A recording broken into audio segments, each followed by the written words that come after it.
Namaste and welcome to this exciting episode of Sattology, debunking mythology. Sattology means science of truth or study of truth.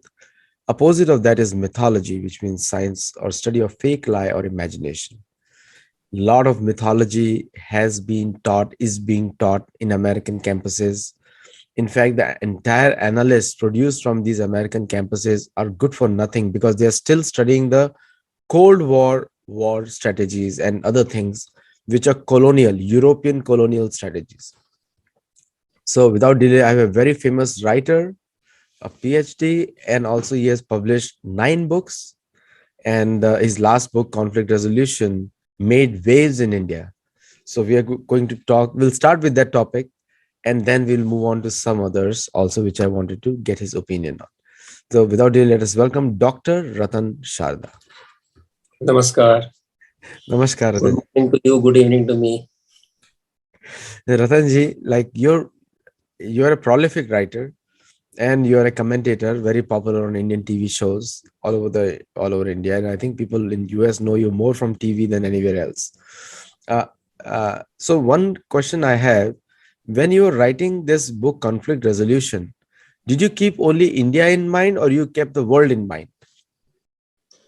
Thanks, Aditya, for asking me the question. Actually, though I focused only on conflicts within India, I did pick up a few small books from USA which talked about global conflicts, where I came to know how the conflicts are happening in different regions of the world, how some have been resolved, and how many have been, some being won by the insurgents, some being won by the governments, and some still in limbo.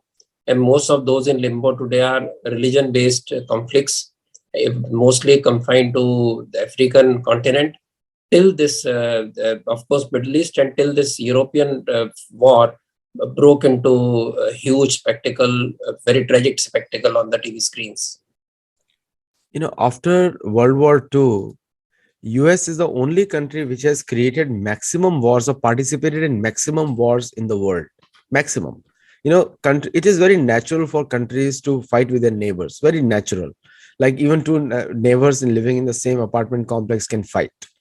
But going into somebody else's building and fighting over there is something else totally altogether. So what is the world's opinion on America's wars all over the world? I was recently listening to African Union leaders. They really don't like any American military intervention in African Union. So what is the world view America's wars actually is? See, many experts have spoken, many experts of war have spoken, security concerns have spoken, but as a normal thinking citizen sitting in India, which has been the epitome of peaceful coexistence with the world over, right, for last 10,000 years, and who has only had to be forced into war by neighboring countries, but still managed to contain it. I come from that particular country. To my mind, this is the most horrendous manufactured war from World War II onwards. Of course, Iraq was also manufactured war, but somehow it happened in some distant place. If you listen to the commentator from Europe and USA, they were not pained when millions were killed in Africa, when millions were killed in Middle East, and they have suddenly woken up to tragedy. A war which is totally unnecessary. Now, till people are open to this electronic 24/7 gaze, people did not understand this tragedy. Now imagine two countries are at war with no real cause to fight. A war which has been instigated by Western world military industrial complex. Nothing can be more stark than this. The war was pushed, it was brought to the brink by the military industrial complex, which wanted to sell more arms. If you look at the gloating figures, the gloating speech of defense armament manufacturers, you will find they're making profits. And who is losing? Millions of people, poor people in Ukraine, thousands of Russian soldiers who may have died in this war. I don't know the numbers. And what is the cause? Cause is nothing but ego. Cause was pushed by the people who didn't want to have the war in their own home. So they had a war theater. Somewhere from America, you start pushing NATO boundaries towards a country which is already dismembered, which is so fearful of its existence the way it was, and keeps on warning them. Their own people, leaders keep on warning them, but still go ahead and create a war. And the person who has been goaded into war, now is their own millions are dying, and these people are not ready to even talk. This particular example of nothing but pure profit on arms is what really is most disturbing. Second disturbing part is that when these wars happened in Middle East, when these wars happened in Africa, people don't really move that much. Why? Because as the commentators say, it is very difficult to observe their own fair-skinned people begging for food, moving as refugees, and facing the bullets. We were all dead. We were all senseless when the people in other countries were being put before the guns. When they were destroyed, the entire countries were destroyed. Entire Middle East became nothing but a huge heap of dust and destruction. African countries, which were the most resource-rich countries, from the colonial times, have been impoverished so much, and still civil war goes on because people want to sell arms. So the root cause, when you talk of conflict resolution, first of all, you have to understand what is the root cause. Everybody tries to find the root cause why it is happening. So in this case, it's very plain that military industrial complex is the one which is trying to push the game. And I would even say that maybe Russia also is pushing the war further, which would have been settled once the Ukraine got the message that basically they don't want them to join the Western world defense system or NATO or whatever it was. Having said that, what happened? Russia also has kept on raising the stakes in the war. But for maybe they also have a lot of unused armament which won't be used in the tomorrows, if at all the Western world, the ultra modern weapons have to fight with the Russians with their own weapons. So maybe that is the reason why it's happening. And why others are quiet? Because there is some interest somewhere else. So when India says, I will not support unjust war, or whether Western world or whether Russia takes a firm stand against both countries when required, refuses to intervene, such attitude will finally bring people to their knees when now, to the understanding table, not knees, but on the negotiating table. Now, when Ukraine reaches out to India, when Russia reaches out to India, that tells you that people have understood the position of India, because India has been able to avert major wars, has been able to contain wars, and kept on talking to neighbors. Here, people don't want to talk. Here, people want to goad. You have people supplying arms to Ukraine, sitting in their luxurious homes, and you see America is being drained of its cash, of its entire economy. Americans in doldrums for what? First, they spent money in Afghanistan. They spent huge amounts in Afghanistan, in Middle East for what? Just for the good of some industrial military complex. And now Americans are suffering. So till we come to this understanding that basically America is suffering because of politically profit-thirsty people and people who are waging wars for no cause at all, for millions are suffering. How long? When people understand this, the forcefully of these people to come on a negotiating table and try to bring peace. Whenever India, Pakistan, India, China, they have conflicts, America usually advises India to follow restraint. And but when it comes to them, I'm talking only about the US government. I'm not talking about Americans as a people. The US government advises the whole world. And recently, there's a woman called Nuland visited India, and she's deputy secretary of some, I think, state in some department. I don't know the exactly department where she's from, but she is known for dividing countries. She balkanized many parts of Europe, and she is known for putting seeds of division. And her meetings are very interesting. She met only those leaders who want to divide India or break India. And still, I mean, India watched her. And then India regularly is getting sermons also, which you are part of many of the TV debates also, where India is being asked not to buy from Russia, where America is still the largest buyer of Russian gas and oil. Europe is also. So how does India view things like this, where they are regularly sermoned on peace, but by people who are totally against peace right now? That exactly is the point. When I talked about America pushing people into war, see, if 10 American soldiers die, or if 1,000 die in Afghanistan, they are forced back and everybody is incensed. But when thousands are killed, they are not incensed at all because they don't belong to that country. Is that so? And you talked about trying to divide India. That is typically capitalist attitude, imperial attitude of keeping the competition down, keeping them low, oppress them. So this imperialist mindset will not change. And what is the difference between India and Western world? In India, if you know the culture, if a person from a village comes to town to seek some work from his own village person who is a well-to-do guy, especially if we talk of Rajasthanis or people from Gujarat, they have this tradition that a person comes, that person must get a place to sleep, to eat in the person who tomorrow may be a competition. So that person will join the service in that particular shop. He will work with the boss. Boss knows that tomorrow is going to be a competition, but he will still have to support him because that is the community pressure of living together. Then the person goes out, creates a competing business, but they don't kill each other. They still work together. They try to see to it that there is no conflict. That is the way we have to learn to live. This age old, very old imperious thought of putting down other people, other communities, whether they're natives, whether they're blacks, whether they are yellows, all these colored people, and even then, if that ends within their own country, there'll be fight within Europe. So this attitude of putting the competition down, expansionism, and also exploiting people, this attitude versus that attitude I told you, when Indians have to help the other person, even the person tomorrow may be competition. And I will give n number of examples for this.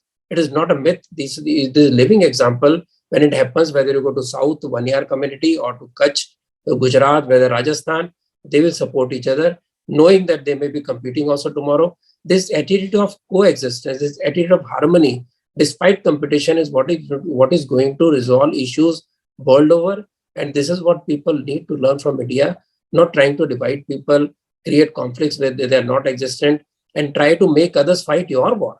And what is the war of USA? Tell me, what was USA gaining out of pushing Ukraine to the border or to the edge? What is the gain? Nothing but to show Russia in a poor light, put it down. That was the entire goal. Why this goal was there? Having broken up the entire USSR in a move that was stunning it was due to the conflicts within USSR due to the failure of communism, but it happened. Now, country having overcome its past, you are trying to put that country back into position of a disadvantage. Naturally, there's going to be reaction, and you expect your war to be fought by the world over. You find it is not happening. You look at the number of abstentions, look at the number of votes in UN, and UN is anyway nothing more than a talking platform. Did UNO take effort to stop the war? Has Security Council done anything apart from calling meetings? No, sir, nothing. And they would throw their security forces in the name of peacekeeping forces in Africa, in Middle East, but they will not do it in the area which is supposed to be their own arena.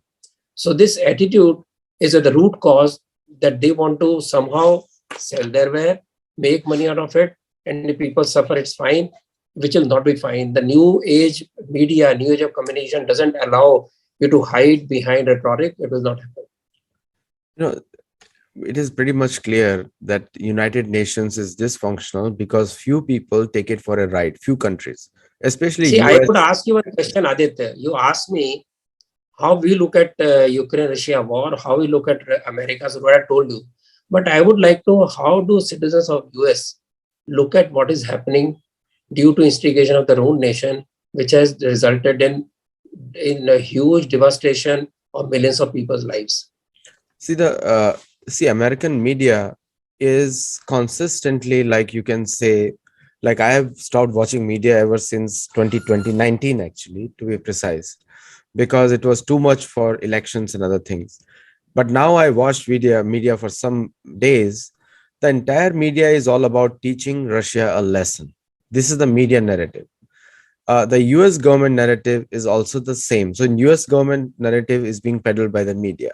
So even the Fox News, which opposes the mainstream government media, which is CNN, they they actually they are in favor of the war. They are not against they are against the tactics of Biden, but not against the principle of war. So they are also pushing for a war. So I think it's a media frenzy has been built in. Now I was talking to some Americans who are not in the mainstream media. Most of them do not want war. Some of them were even service members. And I asked them, this in war is not good for anyone, especially Russian war, Ukrainian war. It's a no-win situation. So most of the Americans, I think, they don't agree with the media's war rhetoric. This is the thing. But if you look at any of the congressmen, any of the senators, they're all pushing for war, teaching Putin a lesson. That's basic message, and they will go all out, including just recently they I think today only they passed a World War II era land lease act rule, where they're saying Hitler for Putin, like what happened to Hitler must be done to Putin. And so they are really pushing for a war. I think there is an underlying current that we, if we do not teach Putin a lesson now, then they will lose the dollar dominance, you know. So whenever the dollar was in danger, they destroyed Libya, because Libya introduced a Yes. currency which is independent of US dollar, and they destroyed other countries also. So the I think they want to use their military to make sure that dollar remains the reserve currency of the world. You know, that's the general impression. But as the economy of America, the innovation industry slowly, except innovation industry and arms, there is no other industry of worthwhile industry in USA. And as its economy weakens and Chinese economy and Russian come together, how long can America try to put down other countries? I mean, It's free for all country. It's a universe where you can dominate by being a policeman and support dictators and anybody who can support your currency, because ultimately strength of the currency comes from economy.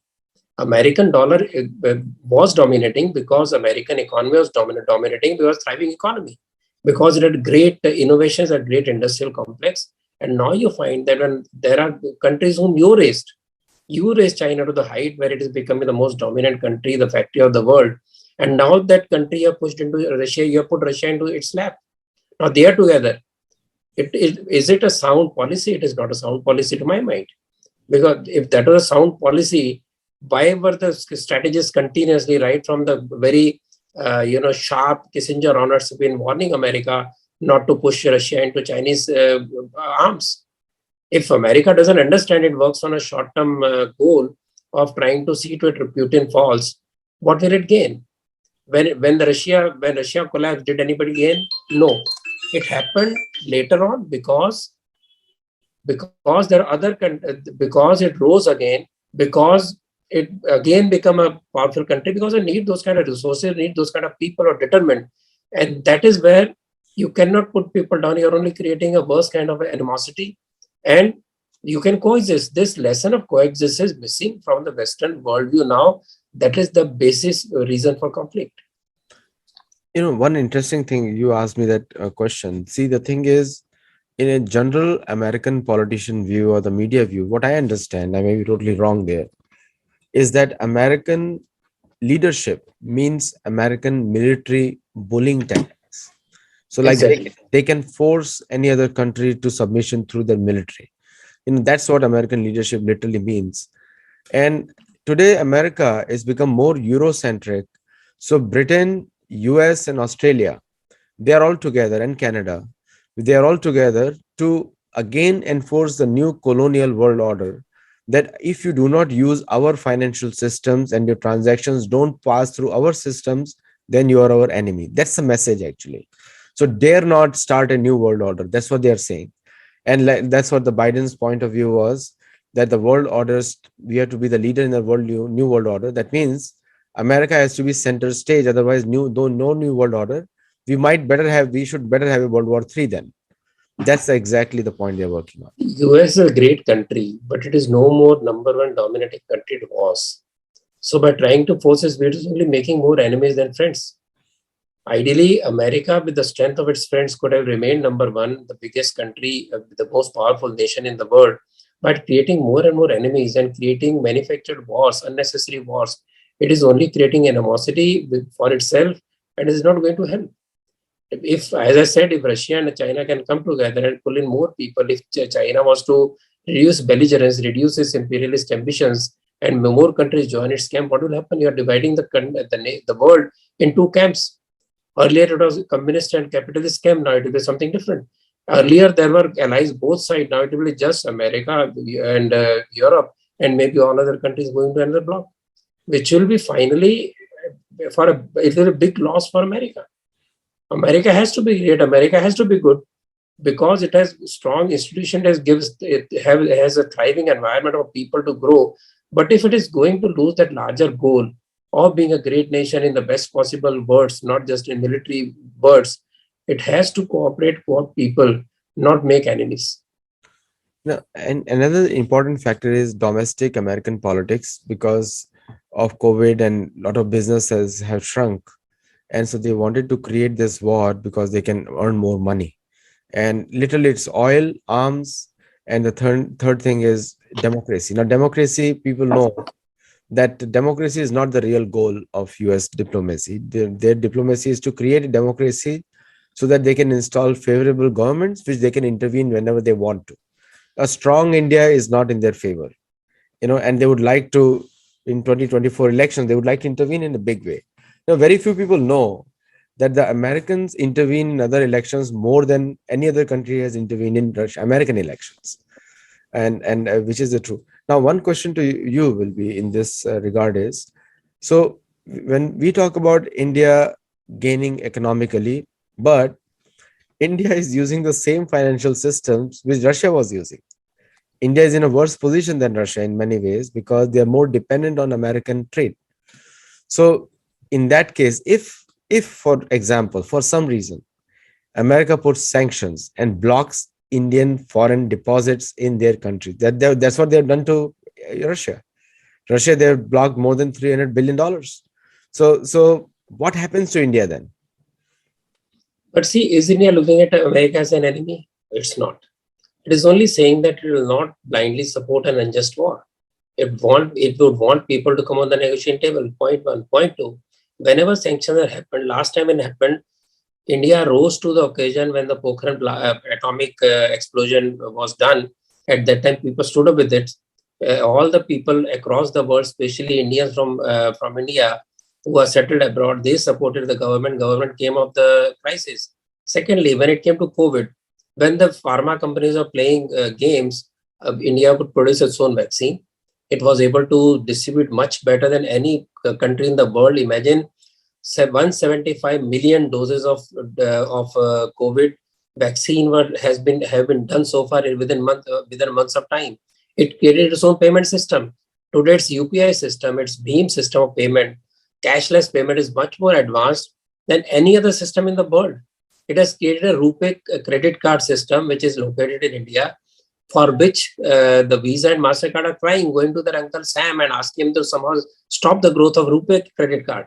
So India has always stood up to test. It has been able to find its own solutions. So let us not fear what happens if America starts to create sanctions against India.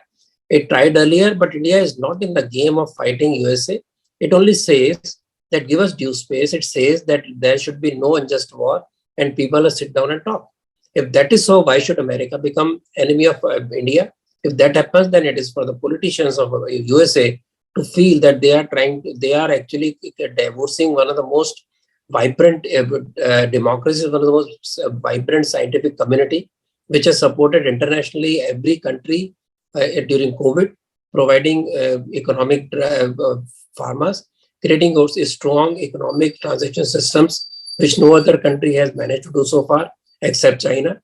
So this is the strength of India. If you recognize the technological and scientific strength of India, and also his eagerness to always cooperate with people and support peaceful attempts across world, it has largest number of people, army people who have been given to peacekeeping forces.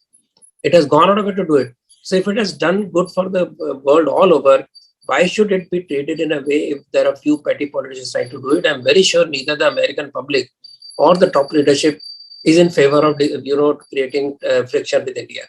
Politically trying to manipulate election, etc. Yes, that's not really a good idea, but they have not succeeded. Two elections they tried very hard through various multinational corporations, big tech. It didn't work because people have strong native intelligence. That is another strength of India. That the strong native intelligence, they don't fall for this propaganda, which seems to be very strong when people sit on TV or sit on social media. But people on the ground are much more intelligent. And the very fact that we create the best possible vaccines, distribute them the best kind of way, its own COVID vaccine software. I have gone through the software a number of times, hardly any glitch. UPI payment system, contactless system, biggest in the world. As I talked about rupee credit, you look at space, you look at the various other missiles that we make. So it is in the interest of America to befriend such countries, not fall into trap of trying to oppress small countries and put them into their pocket in their iron grip. That will not work at all.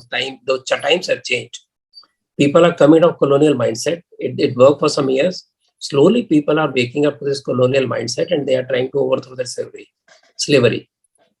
The even though political colonialism has ended, but the financial colonialism is the biggest colonialism today. And second is big tech colonialism. These are the two colonialisms which are working today, and USA maintains their leadership through that. Now, when I talk about India, like India, American politicians, especially Republicans, they want to favor India, and I think it's a bipartisan thing also. But there are certain politicians like Ilan Omar and other politicians like that who are building up a case against India from Democrat side for sanctions. Number one is Russian oil purchase. Number two is CARSA sanctions, which is Oil purchase is such a joke, Mr. let me Satsangi. finish. The third thing is the human rights of Muslims. These are the three main areas of sanctions, which many Lilan Omar just now today itself she sent out a statement, and I think not today, it was 2 days back, and then so some kind of case is being building, and so what should be the Indian response? And I keep Indians separate from Indian government and Americans separate from American government. They're two different things, but these politicians are making this noises here. See, this is all fake political narrative, and we know all this. A joke when they try to talk about Russian fuel for India. Russian fuel for America is much more smaller in quantity and amounts than what is being purchased by Europe, despite the war in Ukraine. You look at the fuel bills. Their 40% energy requirements are coming from Russia. They cannot afford to stop imports from Russia. So why are they talking about India having some small 0.2% of fuel from Russia? That is point one. So this is hypocrisy. Point two about human rights of Muslims. Very surely around India, all the neighboring countries which were torn out of India have seen the minorities dropping to nearly 0%. Why? Because they're persecuted, they are killed, they are raped, they are kidnapped, they are converted. But in India, the minority population has consistently increased. The unofficial figure, which even privately and even in some debates, many people admit is that Christians may have risen to about 20%. In many places, in Muslims as far as concerned, even by official figure, the number has risen to 15 to 16% officially, which may be a little higher than what is being noted. But even 15% from 8% it was at the partition. So after partition, if minorities have been thrown out or killed or maimed or raped in those Islamic countries, and in India they have risen, their numbers have risen, they have to quote figures. How when they talk of genocide of Muslims, they have to quote figures. I saw a shameful tweet for an American Indian Muslim organization today in Twitter, which talked about genocide of Muslims. They never talked of genocide of Kashmiri Hindus. They never talked of Holocaust of Hindus in centuries. And they are today talking of genocide of Muslims, where there is not one iota of proof of that. In fact, in Rajasthan, a Hindu New Year procession was attacked, planned by opposition party corporator, all in the paper with evidence. They have not allowed many places a procession to take place. They go and beat up anybody who wants to have some arti or some kirtan or some what you can call carols at the home, and they are also threatened when they can be threatened. So you have seen what happened in Bengal after the election when Hindus were pillaged and killed and raped, which was much bigger, which was one of the worst cases, worst carnage after the direct action and the partition violence in India. So we don't talk about that. So this totally one-eyed approach and blind, without proof, without facts kind of rhetoric of spreading poison has to stop and have to be answered properly by people in those countries who know that these are all fake figures, who know this is not true. Because if this something starts in US, has to be responded in US itself. And these are all fake stories, all wrong stories. The largest amount of money spent on minorities is during the same BJP regime, government about which they're talking that they are persecuting Muslims. And I gave you examples where more, earlier somewhere I must have given an example, when more cow protectors have been killed then cow smugglers have been killed. So this all false narrative, especially these days, has started.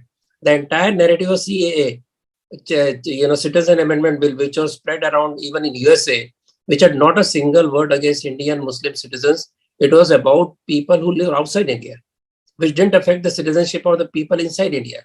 Still, the huge agitation was created, huge noise was created around the world, and nobody was touched, nobody got injured, nobody was fired. Still, that narrative is going on. So it is a narrative which is fought with facts. That is the only way it can be fought.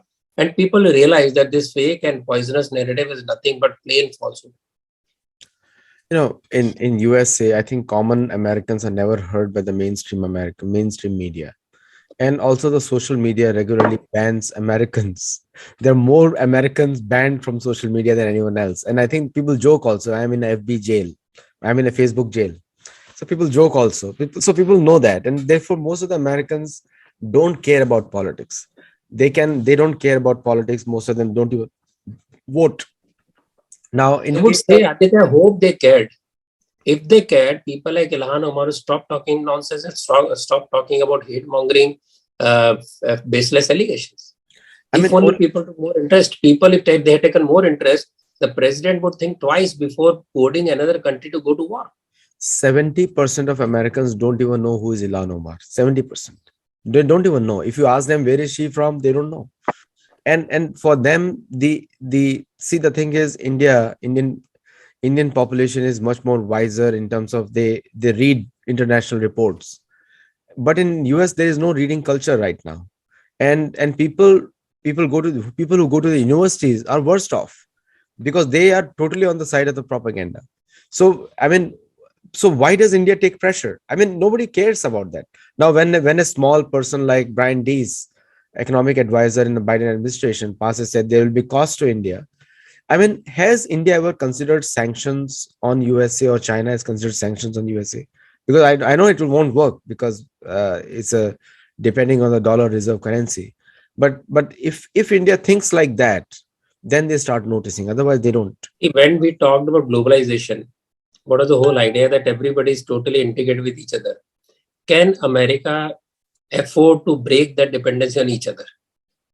That is a question that America has to ask. That is a question that every country has to ask. That today, the kind of integrated world we have, unless we stop exploiting and go back to Indian version of Vasudhaiva Kutumbakam, that all the nations, all the people are one family.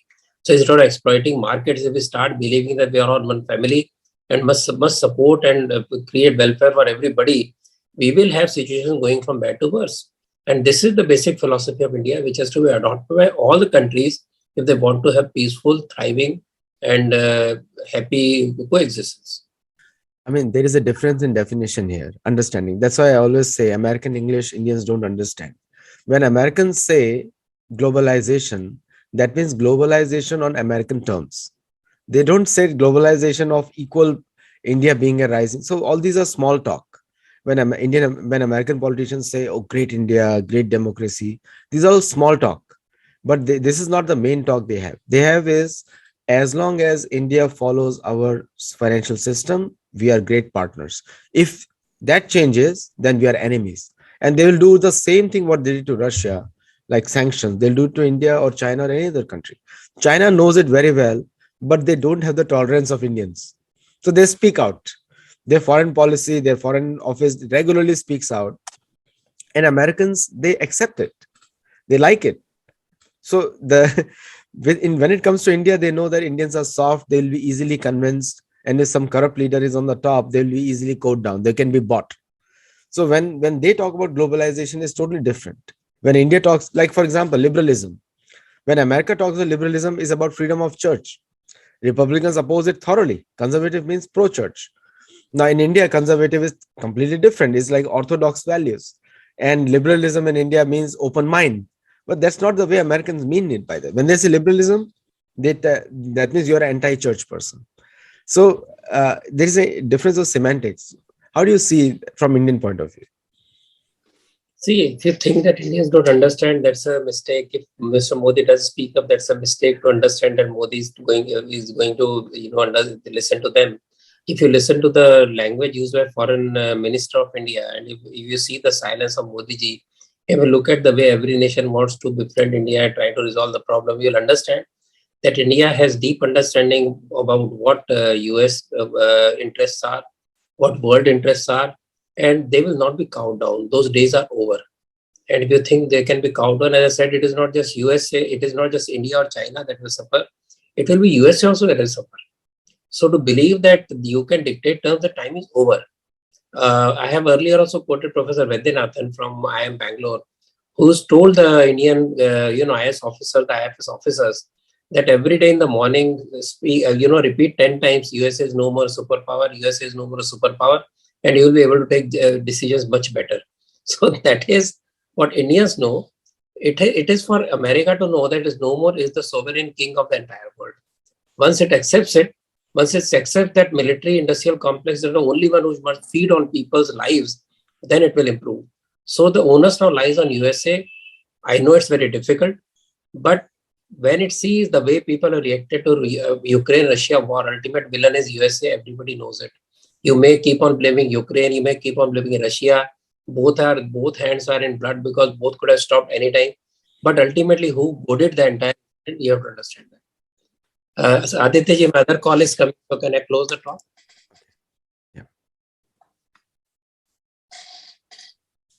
I said my other call is coming. So we can close the talk. Yeah, we can wrap it up. Yep. So thank you so much, Ratan Sharda ji, for coming on the show and sharing your views. And viewers, do buy his book, Search Ratan Sharda on Amazon, and you can get the book. Namaste and thank you.